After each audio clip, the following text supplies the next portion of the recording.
Hagani ke jok bamenta ban ap tang ya ke kam sorkar kamde ke ke bala ban kami lenti. Hendrai wat ki kam la jong ru ki long ki baai la ke jong ke jing yo nong ba ke jing mentoy la da tre shitom. Ka kam ri jing ri ke de ka wen ki lat ban kentio ya ka yo ki kot jong ki brio jong ne ke jela. Komisi benta ban penslur ki pat ba kam tam ki nong rep ke jela ban ri senyang bat ban la ban pendap ya ke jing dawa ki pat ba ki baba me ka dok senyang. Hagas ngi baar jong katayo ka Meghalaya Livestock Enterprise Advancement Society kala penlong ya kejingalang ha ka State Convention Center ha Shillong ha ka bal IT ya ka check ka ba khatsan klur shipholak sanpu hajar san spa tengka sha proposan tli ki Cooperative Society ban benya chakmat ya ka Meghalaya Piggery Mission. Ka Meghalaya Piggery Mission katemu ban penlong ya ka jela ka bapaho aga jing penmi ya ka dok senyang bat ban kentio ka yo ka kot jong palat arpusan hajar tli kilong yeng. Hakashi senem ke jengbam dok senyang ki patba ke jela kalong hadok khatsan hajar ton kad ba ke dok senyang ke balapan mi hi da ke jela kalong tang hendreu hajar nyau spa san pauton. Balahap banwan ra pra hajar nyau spa san pauton ke dok senyang nasabar ke jela ban pendapan biang ya ke dok senyang. Menteri rang ba ke jela Konrad Kongkal Sangma ha bakran ke jingelang leng ba ke video conferencing. Ulong ba ke Meghalaya Piggery Mission kalong ke projek ke bakongsan bah bat ke sorkar klat treish tom mentala shisnam shiteng ban kentio ka kamri senyang.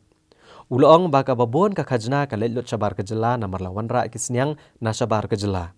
Bar ulai mensiam ki riu shimet yaki Cooperative Society bat iki shinong kitau ban wan chekmat ban siam yaki ni scheme jong ka Meghalaya Piggery Mission. Ban yarap ban kentio ka yok kokot jong ka jela. Kad bau sembut Menteri Rang Ba ke jela ba Preston Tensong ulong ba ka Meghalaya Piggery Mission ka dengan mission ka ba kerpang jong ke sorkar.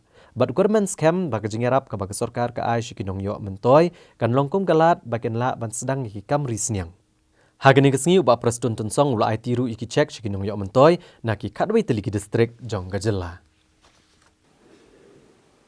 No government are doing this at all. And I'm telling you, in the history of Meghalaya from 1972, please go to the record. This is the first time that the MDA government took a stand. Free interest. Free interest. Which is ultimately this principal loan that you are availing is converted into working capital. And you can easily pay back. Within 8 years, I'm sure you'll be able to pay back. The only question I would like to infuse to each and every one of you is this. Can you translate this opportunity into reality?